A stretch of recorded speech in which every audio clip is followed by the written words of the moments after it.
Hello Internet, welcome to my channel.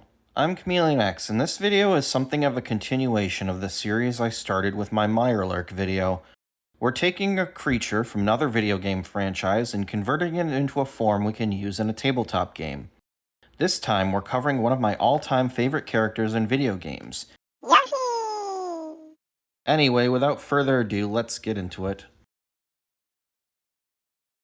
First appearing in Super Mario World for the SNES, Yoshi has appeared in some form in almost every mainline Mario title since then.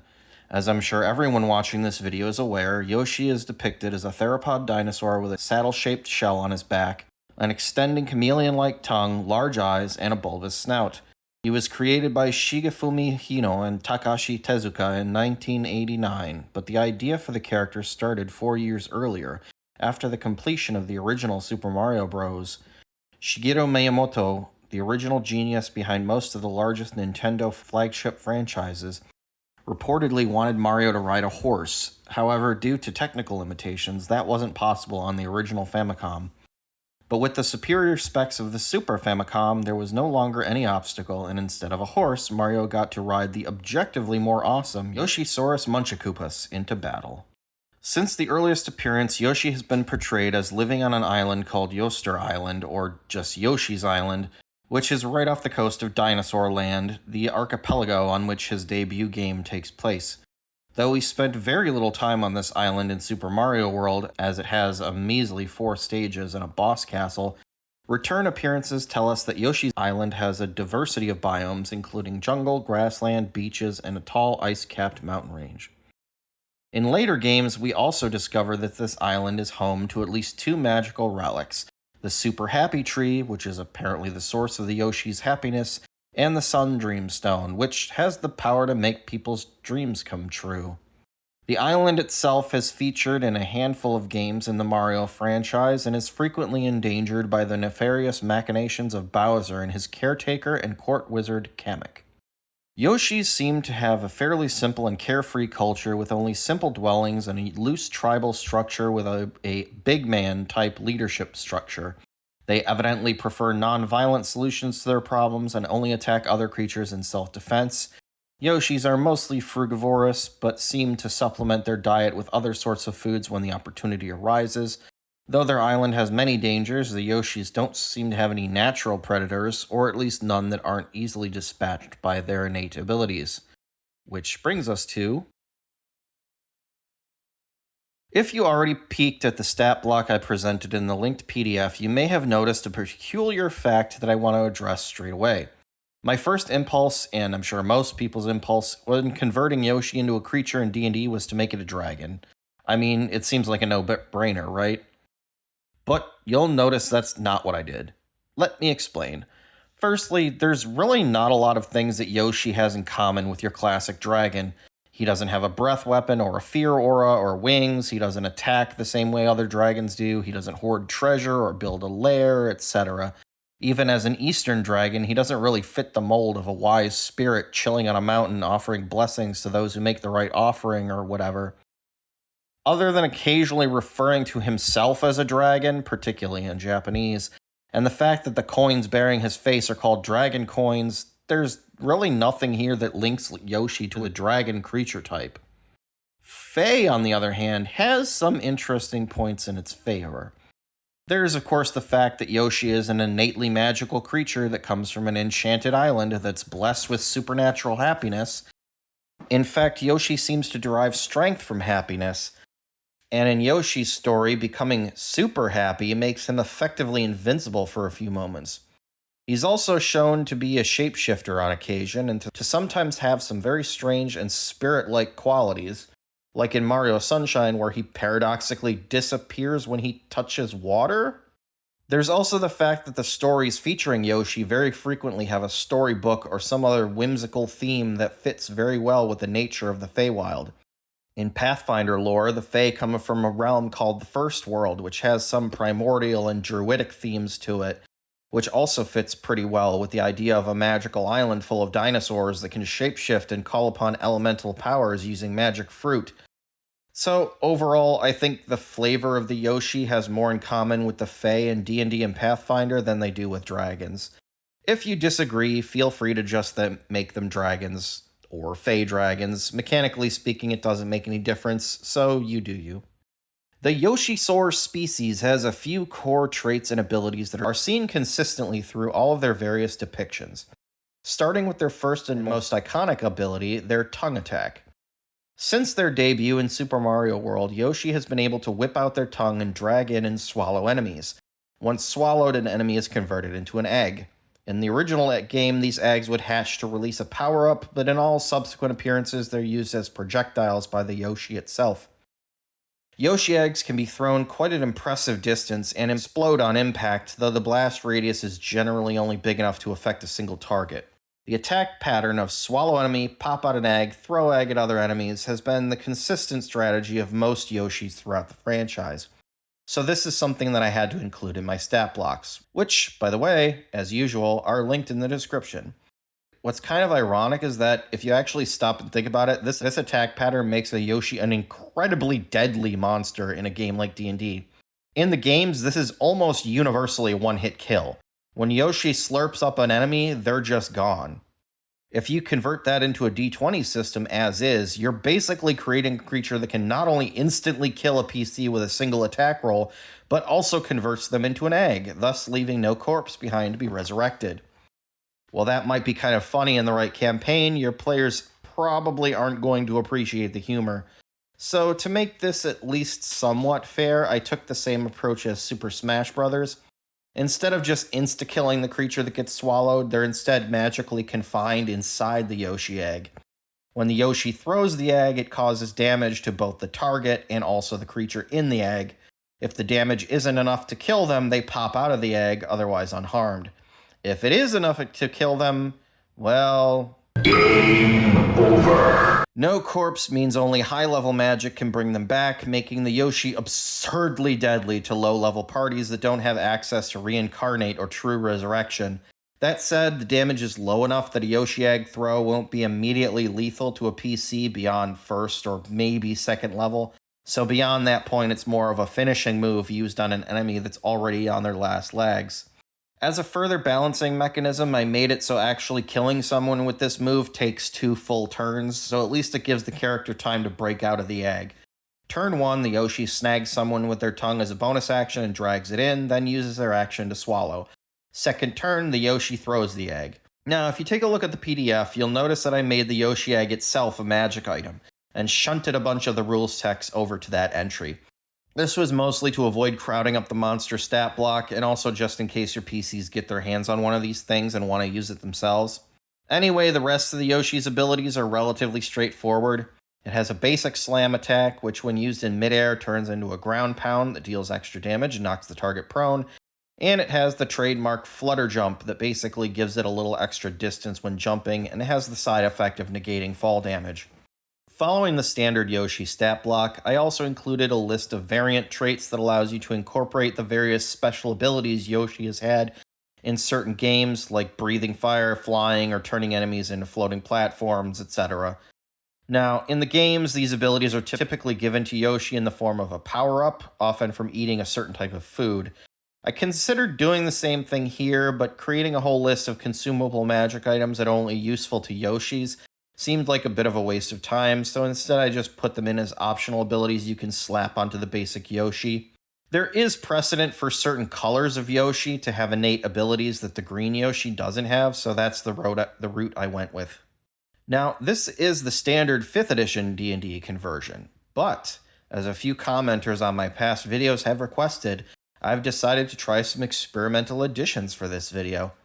Using the 5e stat block we just went over as a base, I've gone ahead and converted the Yoshi into both Pathfinder 2nd Edition and DC-20. Now, I will fully admit that I have had zero experience in building monsters for any other system but 5e, so I can't really speak to whether or not these conversions are balanced, but I tried to stick as much as possible to the basic templates provided by their respective system's guide for creating creatures. In the case of Pathfinder, I used the Velociraptor as a starting point and just did my best to capture the essence of the Yoshi and PF2's mechanics, as I understand them. For guidance on how to incorporate the tongue attack and swallow mechanic, I used Pathfinder's giant toad as a model. Like with the 5e conversion, most of the actual rules surrounding the Yoshi egg is presented as a magic item instead of being included in the stat block. With the 3 action system of Pathfinder 2, I was able to replicate the same economy as the 5e version, with the first turn culminating in one character being trapped in an egg, and then having one turn to break free before the Yoshi hucks them at someone else, possibly killing them.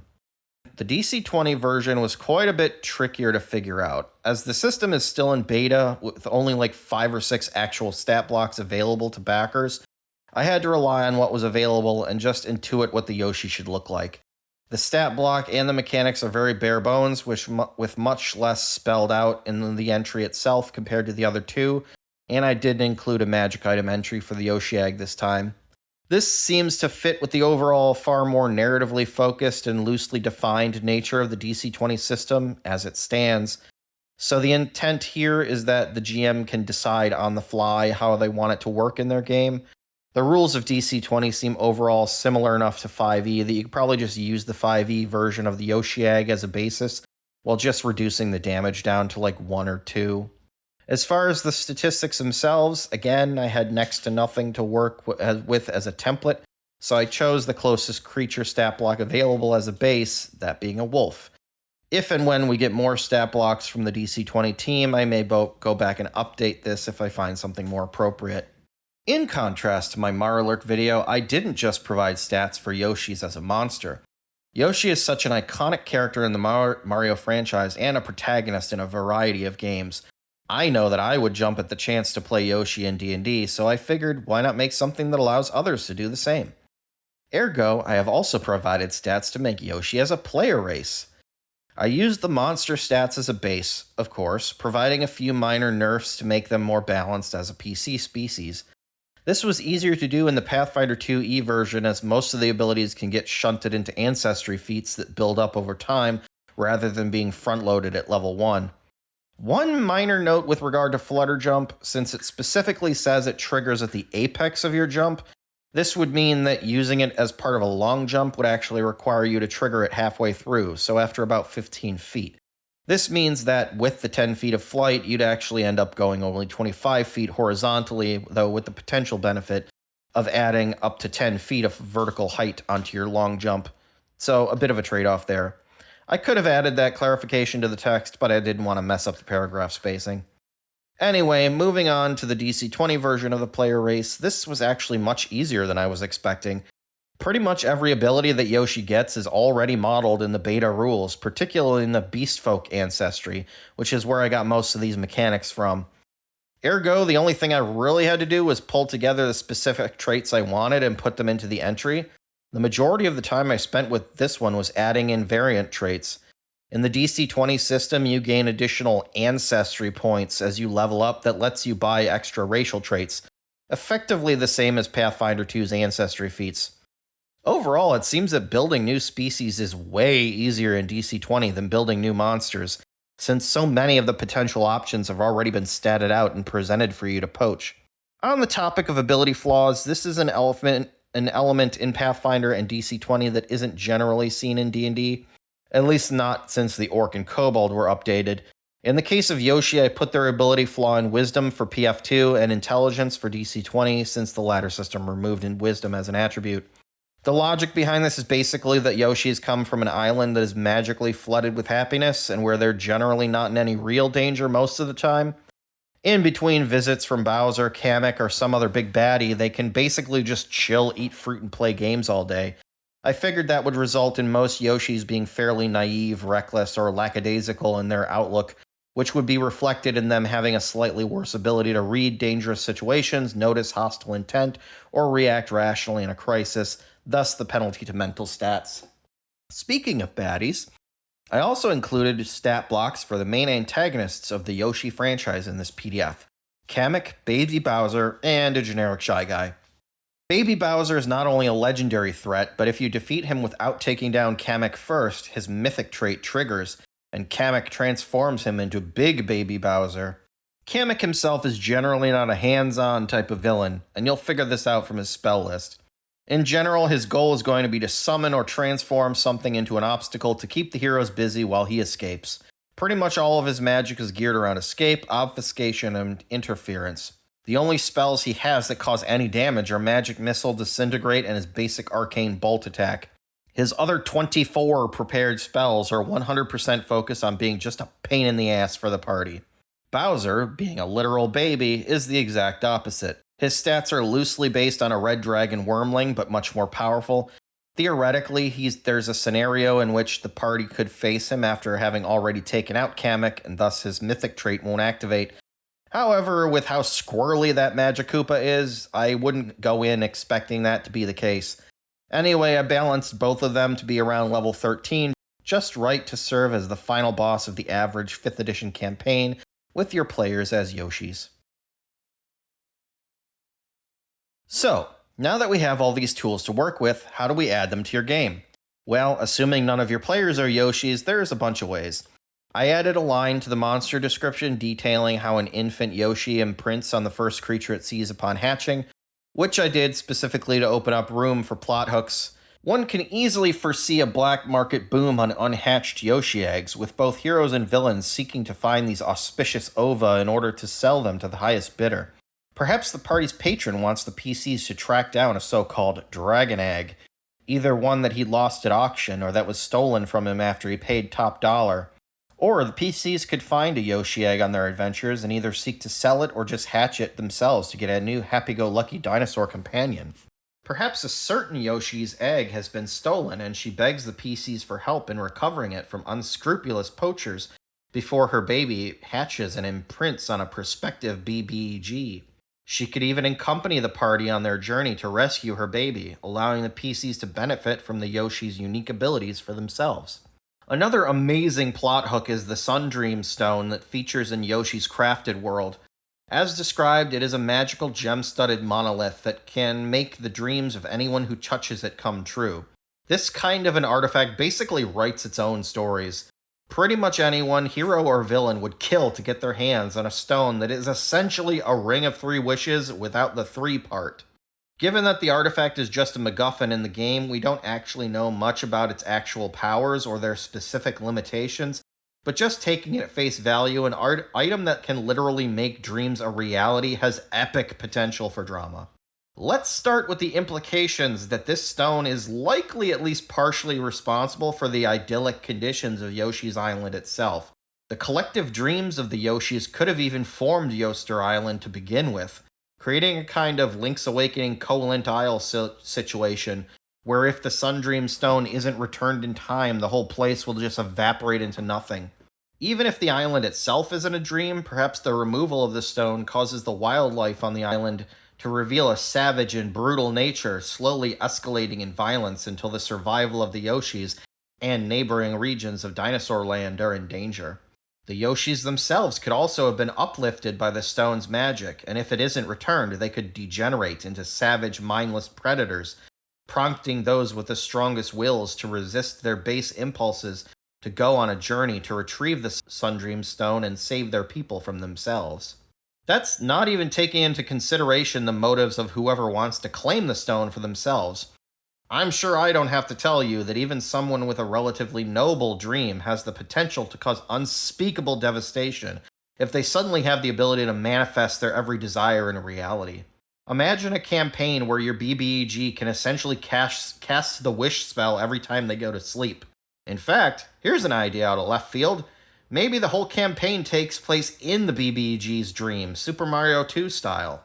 As long as they stay asleep, they can use the Sundream Stone to effectively control the world. So the whole goal of the adventure is to figure out how to wake the baddie up to break his hold on the land, all the while somehow trying to stay one step ahead of someone who can literally reshape reality on a whim.